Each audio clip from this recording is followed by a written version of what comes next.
Hello and welcome to my next video of the Commodore 64 plug and play. This game is Cybernoid. This was one of the more attractive games that came out on the Commodore 64. I actually had this, I think it was part of a compilation, I can't remember now, that I got back in the 80s, late 80s I think, when this first came out. And I remember back then it was a fiendishly difficult game, and that was when I had the full instructions to tell me what the controls were. Here I don't, and I haven't got a clue what I'm doing, to be perfectly honest with you, aside from just flying around and generally getting killed frequently. One of the problems with the plug and play that I've got is it doesn't have individual instructions for the game, so I don't really know. The joystick itself comes with an array of buttons along the bottom. Now these have different functions within the different games if they're applicable. And also one of the things was with the Commodore 64 was holding down the fire button, which would usually engage the second weapon. In this case it's the bombs, although they act more like rockets, but they're actually bombs.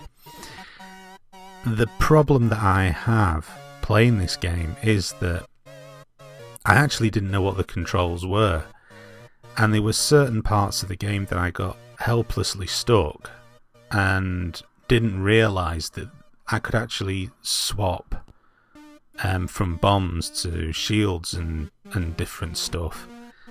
I didn't actually find that out until I started playing the sequel, which is also on the plug and play, which is Cybernoid 2. And I discovered it by accident because I was just messing around pressing a few of the buttons and then noticed that the actual secondary weapons changed. But yeah, I mean, Cybernoid is a very good game. There's no two ways about it. It was highly rated back in the day when it came out. It's certainly a very pretty game for an 8-bit. And it's typically tough as well. I mean, aside from the fact that I didn't know what the hell I was doing with the controls, there are some very challenging parts to the game. And that was really sort of par for the course when it came to 8-bit Commodore 64 games. There probably wasn't a huge amount of game in there, but what was in there would be phenomenally difficult and a huge challenge. And that's certainly the case with Cybernoid. You can't ever accuse this game of being easy by any stretch of the imagination, and some of the sections are trial and error. One of the other things as well, which is quite frustrating, is the fact that the ship that you're flying is constantly attracted to the bottom of the screen as though there's some sort of gravity affecting it.